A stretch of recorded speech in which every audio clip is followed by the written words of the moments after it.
It was a mixed weekend for the New York Islanders, a dramatic, well-played win Friday, a flat performance, and an embarrassing loss on Saturday. We'll talk about both games, plus what made Barry Trotz so angry. He actually lost his cool for maybe the first time all season. All that, plus a former Islanders captain, is our Islanders birthday of the day, coming up on this episode of the Locked On Islanders podcast. Your Locked On Islanders, your daily podcast on the New York Islanders. Part of the Locked On Podcast Network, your team every day.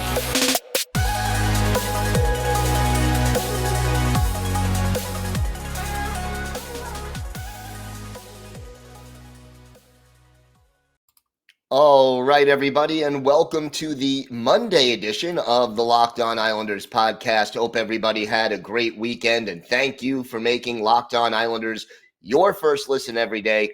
We are free and available on all platforms. Today's episode is brought to you by BetOnline.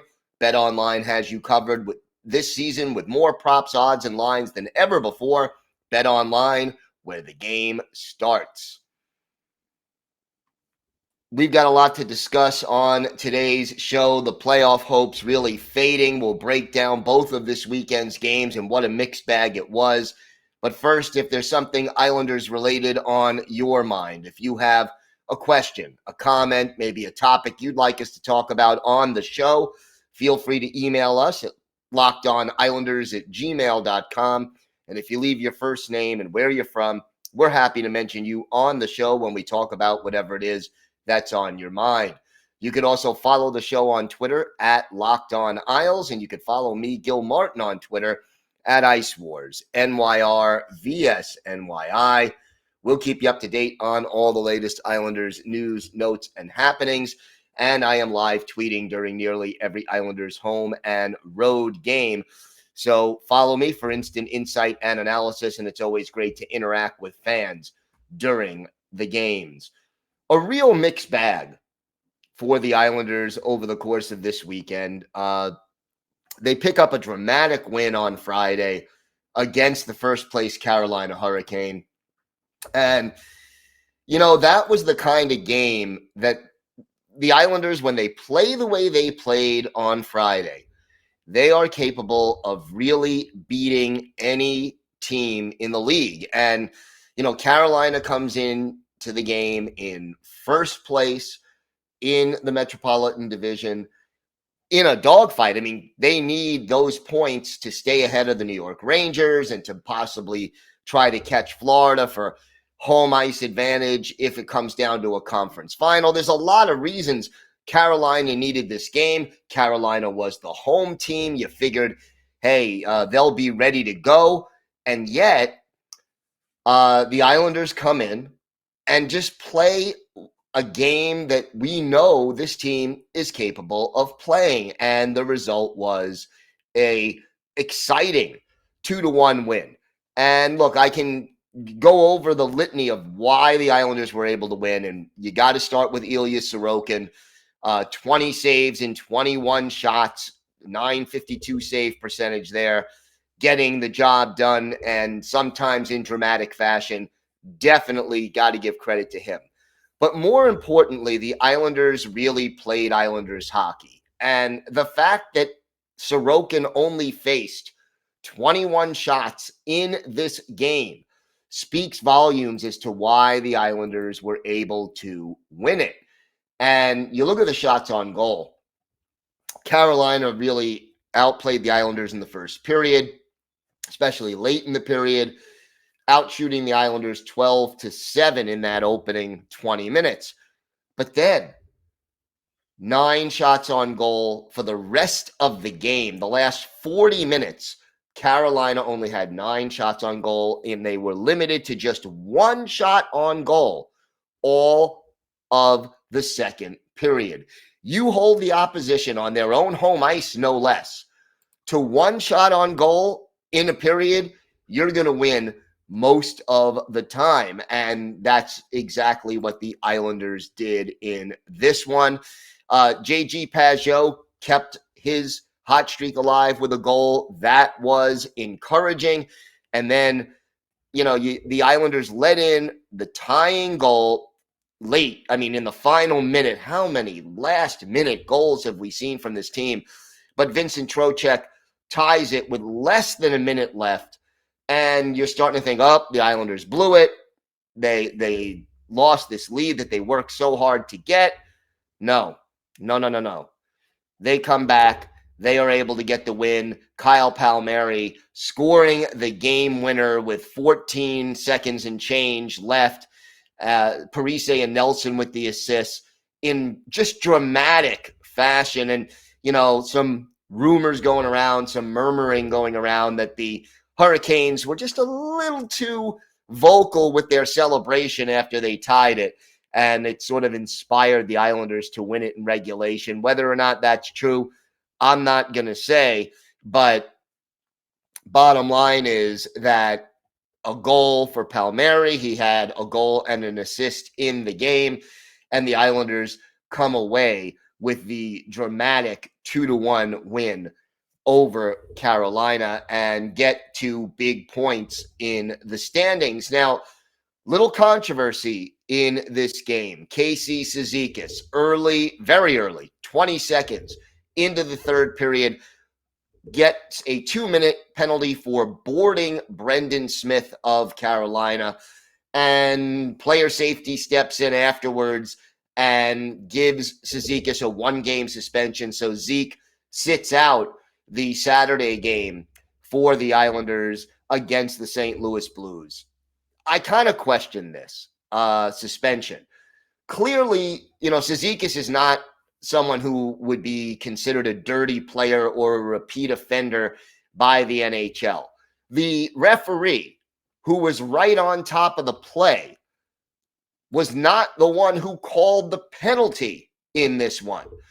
And the referee further away from the play called it. I think all the fans in the stands helped call that penalty. I'm not saying you couldn't have called a penalty on that play, but Smith did turn his back to Cizikas at the very last second. There was no intent. I could see the 2-minute boarding penalty as legit. I could even possibly see a double minor as a possible option, although to me the single penalty was the most. You're locked on. Overall, to then suspend Casey Cizikas for a game as a result of that hit on Smith, I think that was a bit much. Now, if Casey Cizikas had a long list of dirty plays, I could understand as a repeat offender going out there and saying, okay, we got to send this guy a message. He's not playing the right way. He's not learning from his mistakes. That wasn't the case. You want to stop intentional plays like that in the National Hockey League, where the players' numbers end up facing you. You hit them, you check them into the boards. That is boarding. That is the very textbook definition of what boarding is in the National Hockey League. But as far as that being a suspendable play, I kind of question that. One game, okay, I just think it was the wrong decision by the NHL Department of Player Safety. It did save us from seeing Casey Cizikas take another dumb penalty, which he seems to be doing every game in the last 3-4 weeks. But I do question the decision to suspend Zeke for one game, but that's what the NHL did. And he served that 1-game suspension Saturday in the game against the Blues. We've got a lot more to get to. We will look at the disaster that was that Saturday game against St. Louis. Did the Islanders miss Casey Cizikas? Yeah, they probably did. We'll talk about that, plus what caused Barry Trotz to get so angry. He took a penalty for what his reaction was to his team's play. We'll break all that down. Plus, we've got a former captain as our Islanders' birthday of the day. All that and more still to come on this episode of the Locked On Islanders podcast. Today's episode is brought to you by Athletic Greens. It's a product I literally use every day.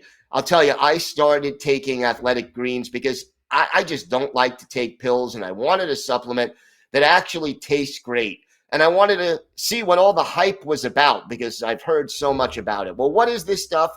With one delicious scoop of AG1, you're absorbing 75 high-quality vitamins, minerals, whole food source superfoods, probiotics, and adaptogens to help you start your day right. This special blend of ingredients supports your gut health, your nervous system, your immune system, your energy, recovery, focus, and aging. All these things. And look, it's lifestyle friendly, whether you eat keto, paleo, vegan, dairy-free, or gluten-free. It contains less than 1 gram of sugar, no GMOs, no nasty chemicals or artificial anything, while still tasting really, really good. And it costs you less than $3 a day. You're investing in your health, and it's cheaper than your cold brew habit. It's cheaper than getting all these different supplements yourself, and you're investing in an all-in-one nutritional insurance. Right now, it's time to reclaim your health and arm your immune system with convenient daily nutrition. It's just 1 scoop in a cup of water every day. That's it. No need for a million different pills and supplements to look out for your health. To make it easy, Athletic Greens is going to give you a free 1-year supply of immune-supporting vitamin D and 5 free travel packs with your first purchase. All you have to do is visit athleticgreens.com/NHL network. Again, that is athleticgreens.com/NHL network to take ownership over your health and pick up the ultimate daily nutritional insurance.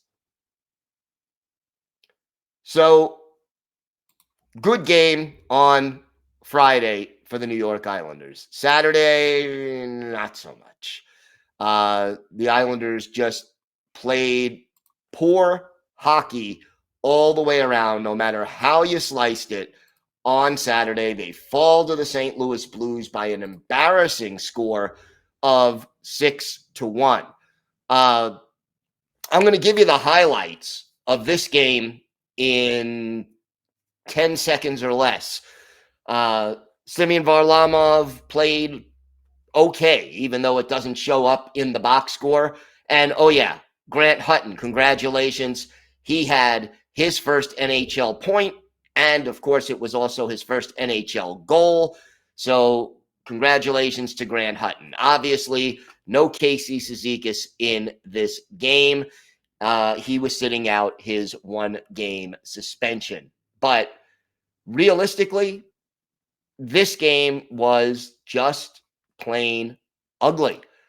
And there is no excuse for a veteran team like the New York Islanders to come out and play as poorly as they did against the St. Louis Blues. Now, look, you can give me all the excuses you want about the schedule being so tight, and it is tight because so many makeup games because of COVID.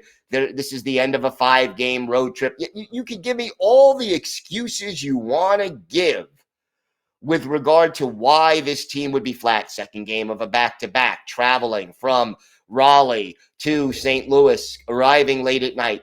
You could give me all these reasons, and maybe they have something to do with it. But the problem is, you could play poorly, but the effort has to be there. And quite honestly, in this game, it wasn't. And we literally saw the Islanders just sitting still for large chunks of this game, while the Blues, who are admittedly a good team with Stanley Cup aspirations, but the Blues just skated circles around them, winning almost every 50-50 puck battle and keeping the puck in the Islander zone. How many giveaways did the Islanders have? And I'm not even just talking about the statistic, because statistically, officially, 3 giveaways for the Islanders, but turnovers in their own zone all game long. It was just one ugly play after another, and this team just showed nothing as far as desire, as far as hustle, as far as effort. And when they fell behind by a score of 4-0, Barry Trotz had seen enough. And Trotz tried to call timeout. The referees did not respond. He started banging grabbed the player's stick, started banging it on the boards to get their attention. Still no response. And then he throws the stick onto the ice. Trotz takes a 2-minute penalty. No, the Blues don't score on that penalty. But even if they had, the game was already out of reach. And Barry Trotz's quote after the game was that his team was brain dead after the first period, that they didn't have enough fight in their game. I would say both of those things were understatements. And this has got to be, you almost wonder realistically why Barry Trotz didn't get to this point sooner, because it was an embarrassing performance out there. How bad was it for the New York Islanders on Saturday? Well, look, I don't want to single out any one particular player, but I'm going to use this guy as a highlight. Matthew Barzal, the most dynamic offensive player on this roster. No goals, no shots on goal, -5 in this game. Now, was Barzy the only player out there playing poorly? No. Zach Parise, -4, Oliver Wahlstrom, Zdeno Chara, each a -3. There was plenty of blame to go around. The identity line and Andy Andreoff got called up, and he has since been sent back down to Bridgeport, but Andreoff got called up, filled in for Cizikas, played 10.5 minutes. The identity line didn't play badly. They were the only line, I think, that didn't play particularly badly. But boy, oh boy, was this Islanders team just not ready to play. And you're not going to win hockey games with that kind of performance. They weren't shooting the puck. They weren't defending. They weren't doing anything particularly well. And, you look at the shots on goal in this game, and each team had 31. But then you look at where those shots came from, and the Blues had so many shots that from that high danger area, including four of their goals coming from that high dangerous area, 4 of the 6, where the Islanders, all of their shots, not all, but 80% of their shots were from further away, not in the high danger area. And just, it just wasn't a game where the Islanders came to play. And you can't have that. You're allowed to have an off game physically, but you have to care. And you have to show that you care. And look, Barzal, no shots on goal. Bailey, no shots on goal. Beauvillier, 1 shot on goal. That's not going to get the job done when, your top forwards in this game just aren't putting the puck on the net. Who led the Islanders in shots in this game? Ryan Pulock with 5. Physicality wasn't there. The heart that sort of personifies what made the Islanders successful in the last 3 years really was not there. And we saw as a result what a poor performance this was by the New York Islanders. So disappointing play on Saturday. Friday, they looked like they could beat any team in the league.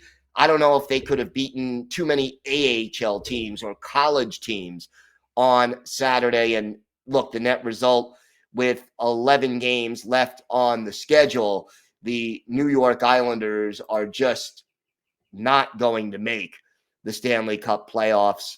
Washington keeps on winning. They won again on Sunday. The Islanders are now 15 points behind Washington. Yeah, they've got a game in hand, but they're 15 points back with 11 games to go. So a maximum of 22 points.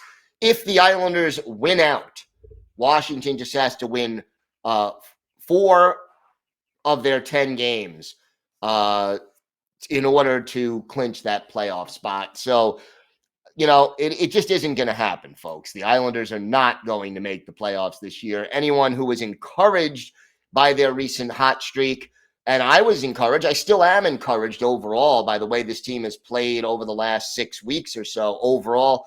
But that 0-8-3 slump in November and December, there was no margin for error after that, and this team just ran out of gas, plain and simple. Did not have what it took. When we come back, we will discuss our Islanders' birthday of the day, a former Islanders captain who was a part of a big trade that brought him to the island. We'll have that and some other thoughts as we head into a home and home against Pittsburgh coming up Tuesday and Thursday. All that and more coming up on this episode of the Locked On Islanders podcast. Today's episode is brought to you by your friends at BetOnline. BetOnline.net is your number one source for all your sports betting and sports info. Find out the latest sports developments, league reviews, and news, including this year's basketball playoffs and the start of the Major League Baseball season. BetOnline is your continued source for all your sports wagering information, from live betting to playoffs, esports, and more. Head to the website today or use your mobile device to learn more about the trends in action. Stanley Cup playoffs also coming up. You can certainly place bets on that. BetOnline, where the game starts. Today's episode is also brought to you by Built Bar. Have you tried the Puffs? If you haven't, you're missing out on one of Built Bar's best tasting bars. Puffs are the first ever protein-infused marshmallow. They're fluffy, they're marshmallowy. They're not just a protein bar. They're a treat, and like all Built Bars, they're covered in 100% real chocolate. Puffs are a fan favorite. They've got incredible flavors like yummy cinnamony churro, coconut marshmallow, banana cream pie, which is my favorite. They're so good. These are going to be your new favorites. And look, most Built Bars contain just 130 calories, only 4 grams of sugar, and 4 net carbs, but they pack 17 grams of protein. Compare that to a candy bar, which usually has around 240 calories, 30 grams of sugar, and dozens of net carbs. At Built Bar, they're all about the taste. They make it taste delicious first, then figure out how to make it healthy. And I don't know how, but they pull it off every time. Go to Built.com, use promo code LOCK15 to get 15% off your order. That's promo code LOCK15 for 15% off at Built.com.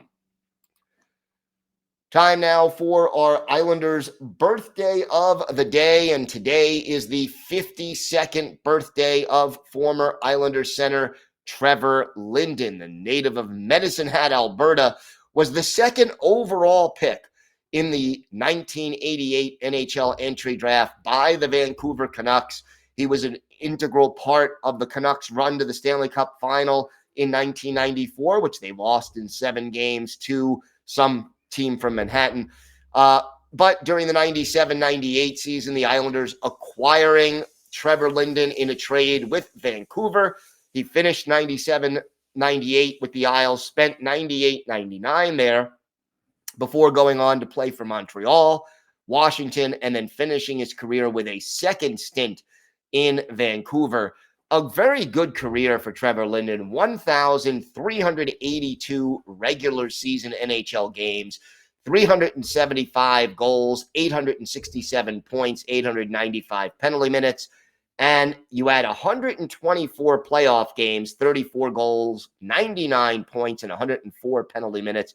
He won the King Clancy Memorial Trophy in 96-97 with Vancouver.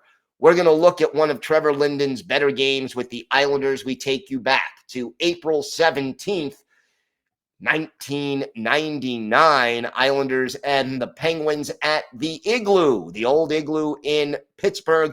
Wade Flaherty, the goalie for the Islanders. Tom Barrasso gets the start for the Pittsburgh Penguins, and it was the Islanders getting on the board first. Tyler Wright of Pittsburgh off for slashing, and Ziggy Palffy scores his 20th goal of the year on the power play. Mark Lawrence and Brian Smolinski with the assist at 3:56. Isles are up 1-0. The Penguins answer. Well, the Islanders first extend their lead. Mariusz Tchaikovsky is 21st from Ziggy Palffy at 7:32. Then the Penguins get a power play chance. They answer. Some young guy named Zdeno Chara in the box for holding. Jaromir Jagr takes full advantage. 8 seconds into the power play, Jagr his 42nd from Jan Radina. 2-1 Islanders at the end of the first period. Second period, all Islanders. Mats Lindgren gets a power play goal. That makes it a 3-1 game. It was his 10th. Palffy and Barry Richter with the assist. And then our Islanders' birthday of the day, Trevor Linden scores at 14:38, that goal unassisted, and it's 4-1 Islanders after 40 minutes of play. In the third, Jaromir Jagr makes it a 4-2 game. His 43rd, Kip Miller and Yuri Slager with the assist, but then the Islanders close it out. At the 2:06 mark, Trevor Linden, our Islanders' birthday of the day, his second of the game, also unassisted, his 18th of the year.